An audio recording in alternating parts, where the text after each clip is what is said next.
Hi guys, it's been a while. So, I recently wrote in my blog about mental health care in America. So I wanted to talk a little bit about that, about mental health care. Um, so yeah, like it really upsets me. I mean, I could cry when I found out the statistics regarding how many Americans go untreated. There are people out there and they are trying to get therapy and they can't because either their insurance doesn't cover it, or just like there's lack of healthcare in the area, like in their local area. Maybe there's really no psychiatrists, or maybe there's really not a lot of options, like depending on where you live. I don't know, maybe you might live in a remote area. So in the article I did post some resources. I'm trying to look for counseling that's like really low cost and free of charge. I know it's out there. The thing that just makes me want to cry though is that I think the people who are getting hit the hardest and who really lack resources, who are just like left in the dust, are the middle class American, the hardworking American.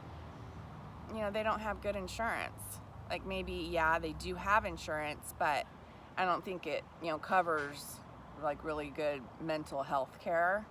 My advice is, keep searching. Like there are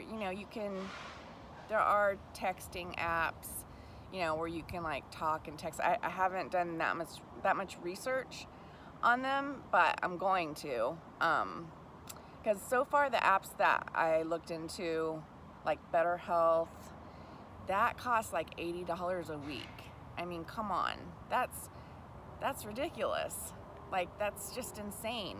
I mean, we have so many people who are suffering that need help. We can't. I mean, I'll be honest, there's no way. Like I can't afford. I mean, I'm not looking for mental health care right now. Like I did seek therapy though, a long time ago. I did. I voluntarily, went and saw a therapist, licensed social worker, and it was one of the best things I've ever done. It was hard, it took a lot of work. I probably saw her for like, I don't know, a year or two. I saw her for a little while, but I've been through a lot of trauma in my life. And at that time, I had just lost my dad, and then I was like taking care of my mom, like mentally and emotionally. I mean, I really don't want to, like out her, but it's just, I was going through so much.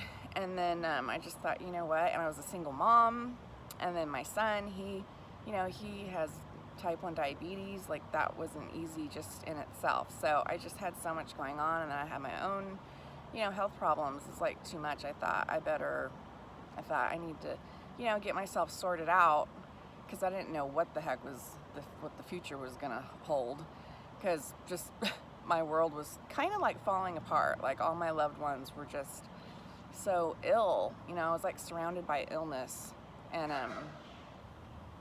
if you're not doing well yourself, then that's not a good thing. Like something's gonna give, and I didn't want to fall apart. I was like, these people need me. I can't afford to just fall apart. So I decided to, seek therapy and take care of myself, and I'm really glad I did. But again, so my point is, like, if you receive retirement, Social Security, or SSI, you have either Medicare. If you get retirement, then you have Medicare. If you get SSI, something that you didn't work into, then again, no, you don't have Medicare, but you have Medicaid. So anyways, my point is there's usually like that kind of insurance usually will cover mental health care. But I'm thinking, I know a lot of people say they don't have insurance to cover that. So I'm guessing maybe it's some of the working class. Maybe they don't have good insurance. I don't know. Or just, of course there's a lot of homeless people and, or people, who aren't, it's probably the poor folks who aren't on disability or anything. And again, they don't have any insurance at all. Maybe they can't even qualify for Medicaid. However, you gotta do the footwork. I know there's gotta be some resources out there. I mean, there are, a crisis hotline you can call, the suicide hotline. There's also texting services that I know that it's free. That you can talk to someone and it's private, confidential. But anyway, so my point is it's mind-blowing, the statistics. I can't believe it. Half of Americans that are seeking treatment for mental illness or mental disorder, conditions, whatever, can't receive care. Either there's not enough options or their insurance isn't covering it. It's too expensive. And that's sad. It's no wonder why people turn to drugs or people can't get off of drugs, because a lot of people take drugs, deadly drugs, because it's a way of coping. Mental illness, mental anguish, emotional pain, mental pain, from trauma or whatever it is that you experience that's causing this. It's horrible. Sometimes it's unbearable. This is significant. This is real pain. This is real illness. And it's just going, left untreated for a majority of folks. And so, no wonder why we have such a crisis, such a drug problem, because, most of those people are self-medicating. And, in order to, that's why I say this over and over again, there's no amount of recovery centers or AA meetings are going to cure you of your substance abuse problem if you don't get to the root of the problem. I'm not saying that these programs don't have their place. I'm not saying that they're ineffective, but to a degree they are ineffective. And with my experience that I've seen, my family members who have gone, not all of them, not some of them, yeah, it does help them. However, I do have to say for some of those, they end up just using or they end up being addicted to something else, like sex. I'm just gonna say it. A lot of people in AA are addicted to sex because they can't have alcohol or the drugs. So they end up just screwing each other. I know that's really blunt, but it's the truth. Okay, I know this from close family members who I know who went to AA every week and did all that junk. But anyways, so again, I have a very close family member who, put us through hell. It's just been hell, and we're estranged now, but just a severe, hardcore alcoholic. And, at least she was forced to go to treatment because she totaled her car.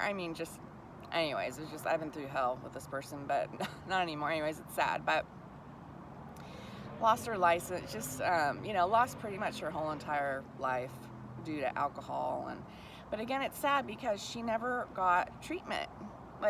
If she maybe would have got psychotherapy, but instead she just kept going to, at least she did go to recovery. She went to these different inpatient treatment centers, but they didn't help. I mean, if they did, they kept, I know failing is part of the recovery process, but she just kept going and going until her insurance ran out and she couldn't go anymore, and she needed more treatment. But what I'm thinking is she never got psychotherapy for the actual root of the problem as to what was driving her to drink. And these recovery centers, they need to offer like psychotherapy in the treatment center, I think. I don't think they really provide enough psychotherapy, like one-on-one, to get to the core of what is going on. They refer you out to outpatient treatment, but if it's not court ordered, then most of the time the person doesn't even follow through, let's be honest. Anyways, it's up to you. But just what is so sad though is that so many people, I think, maybe would get help, but maybe they can't. Maybe they don't have the resources, and also they're afraid. This is really important. You don't have to, in order to get mental health treatment, you don't have to see a psychiatrist. You can go to a licensed social worker. That's who helped me. And, I was so glad that, at the time I wasn't really thinking this, but I was glad that, she wasn't trying to prescribe me medications. First of all, social workers, that is beyond their scope of practice. They cannot prescribe anything. So in order to do that, they will refer you out to see a psychiatrist if they think, you should take medications in conjunction with your therapy. However, my point is that, if you don't want to get involved in all of that, which I understand, because I think that psychiatrists are too quick to prescribe psychotropics. I think, it depends on the person, depends on exactly how sick a person is. But, I'm talking about everyday working functional Americans.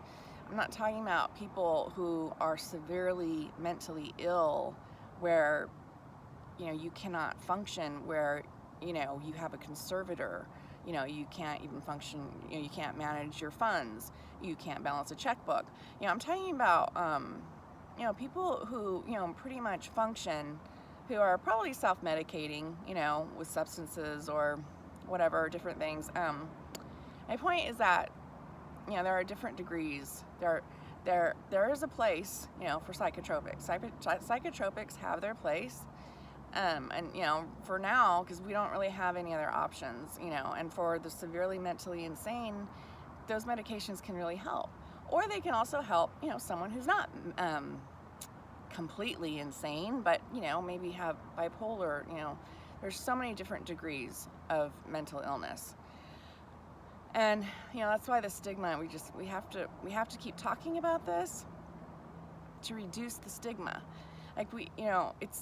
It's really not a big deal. It is a big deal that you should not ignore it, but, more people suffer from mental anguish and anxiety, depression, the blues, than you think. Someone can look beautiful on the outside. Someone can have millions and millions of dollars and all the friends in the world. They have, 100 friends or acquaintances, and, they look awesome on Facebook, and they have millions of followers, and they can be the most unhappy person on the planet, or they could be really, really ill mentally. So it's just, don't ever feel like you are alone if you're watching this and listening to me, and if you feel hopeless, if you feel like you've reached a dead end, don't give up. Certainly, if you are experiencing suicidal ideations, please, call the hotline, and it's in the article that I wrote today on my blog, Southeast Beautiful Kratom. So please check out those resources and don't give up. My inbox is always open. You can message me, you can email me at cami34663@gmail.com. You know, don't feel like you're crazy or, you know, or weird or odd, or, you know, don't feel like, I don't want you to feel like you're alone, because you're not. I mean, I know mental illness feels like that. Or just, you know, or if you're having depression or anxiety, I mean, especially, you know, it's hard too. I mean, we're suffering a pandemic. I mean, things are getting better, but like the past year has been awful. Like I'll admit, like I was starting to have some anxiety, just going stir crazy, because nothing's normal. Like things are starting to get back to normal, but I live in California, and I mean, we've been locked down for, you know, a good amount of time, like for over a year, and so it's crazy. But it's important to talk about it. And if you have a lot of toxic people in your life, then it'd probably be best to try to distance yourself from them, because that makes it worse. Definitely, that will make you question yourself more, and it's really unhealthy. And this is important. Like, you know, some people, I understand, have a very negative view of therapy and mental health care, which makes sense. I understand. If you've had bad experiences, I understand. I mean, I was a medication nurse. I worked at Napa State Hospital. I worked at St. Helena acute psych facility. You know, I used to check people in, and it's serious. I mean, there's a lot of sick people out there. I worked at Sonoma Developmental Center, which is a state hospital. They closed down in 2018. I did this kind of work for years, and I know the dark side of it. However, that is completely different as opposed to a civilian walking in to a doctor's office seeking mental health care or counseling at their own free will. It's different. You know, they're not going to just put you in a straitjacket and haul you off to the loony bin. That's not how it works. I mean, this is important. By law, no doctor can involuntarily commit you on a 5150. That's what it is. It's called a 5150. And what constitutes a 5150 is you must be either a danger to yourself, to others, or a danger to the environment. So if you are, you know, being destructive of your surroundings, like that could be vandalism. You know, if you're like destroying your surroundings in any way, you know, that constitutes a 5150. A lot of people don't know that, but yeah, they can definitely haul you off. Or again, you know, if you are threatening someone else or yourself, 5150. So, you know, it's not like you're gonna go tell a doctor your problems and they're gonna say, oh, you're crazy, okay, we're gonna lock you up. And first of all, there's really not enough beds anyways to do that, even if they wanted to do that. Like, it's not as easy as you think it is to get into a state hospital. I mean, especially a long-term hospital, or even like a psych facility. They're all full because there's a lot of sick people out there, you know, who get committed involuntarily. I mean, it's crazy. The world has gone mad. I mean, it's just, you know, a lot of people are suffering though, and there's a lot of suffering people, and you know, but anyways, you're worth it. I love you guys, and I'll talk to you later. Oh, you know what? There's another thing I want to talk about. Kratom, of course. So Kratom is a godsend. Always remember this though. I mean, Kratom is a safe herbal supplement. However, anything could be a problem if you make it. I say, okay, of course, Kratom is better. Take Kratom. If you are transitioning from heroin, meth, coke, and you're taking Kratom instead of those drugs, well, I applaud you. You're saving your life. I mean, that's awesome. You're getting healthy. that's wonderful. However, you do definitely need to seek therapy in conjunction so you don't end up abusing or overtaking something else. Because just because something is safe, it doesn't mean it's wise to abuse it or overtake it. You know, because there's always going to be undesirable side effects maybe, you know, even though it is safe. But to abuse anything in life is never wise. So I love you guys. Bye.